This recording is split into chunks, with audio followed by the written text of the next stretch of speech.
کہ بندے اور کفر کے درمیان فرق ہی نماز ہے۔ اب جب یہ باتیں ہم کرتے ہیں تو لوگ کہتے ہیں یہ کس قسم کا بات کر رہا ہے؟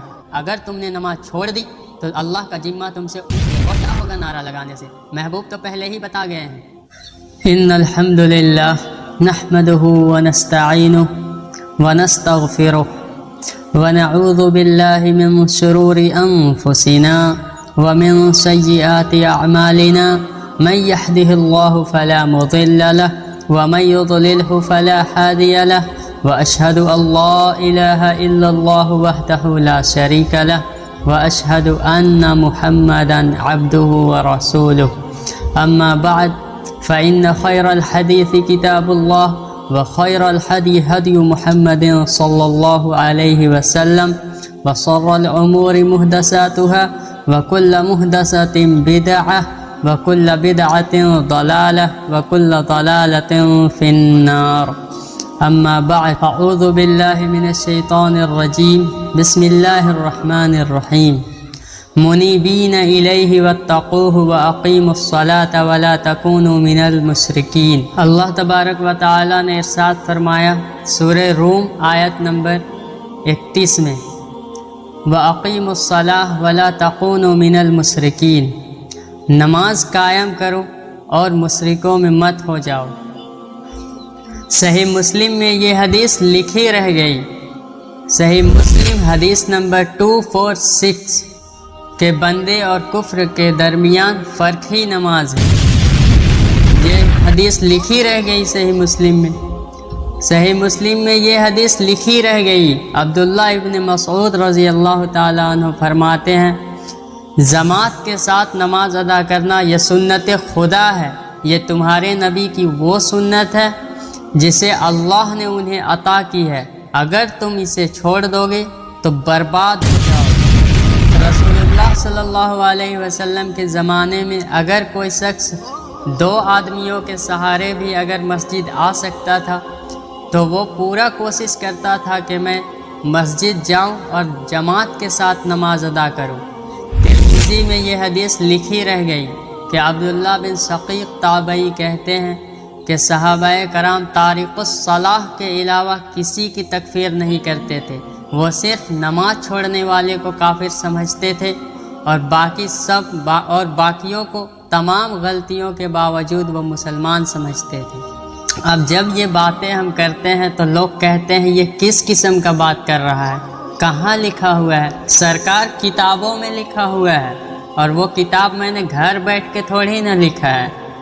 آپ کتابوں کو فالو کریں۔ میں نے یہ کب کہہ دیا کہ آپ میری مانیں؟ آپ اس کی مانیں جس کی قبر مدینے میں ہے صلی اللہ علیہ وسلم۔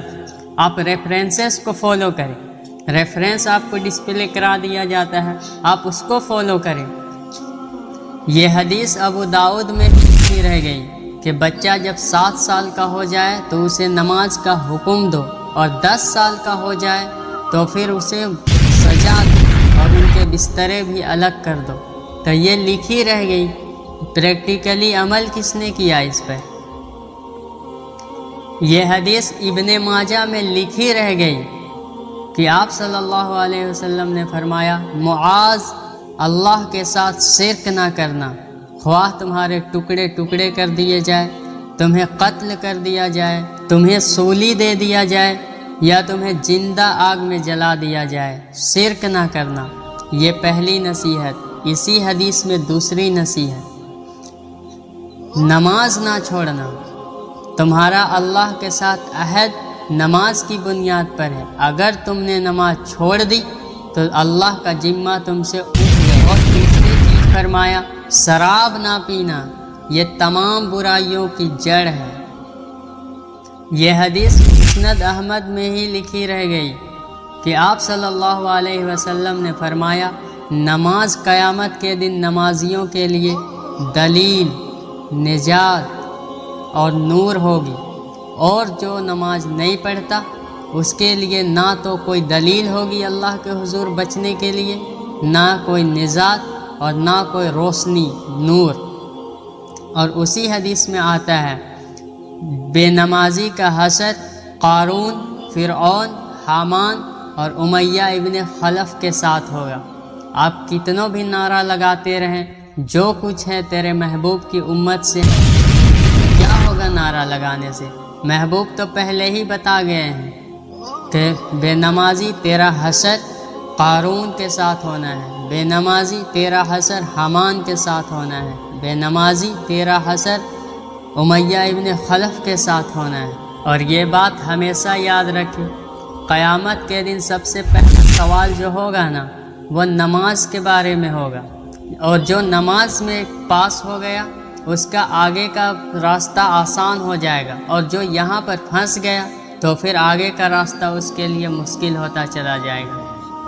جب جنتی لوگ جہنمیوں کو جہنم جاتے ہوئے دیکھیں گے نا تو پھر جنتی لوگ ان سے سوال کریں گے، ما سلککم فی سقر، تمہیں کس چیز نے جہنم میں پہنچا دیا؟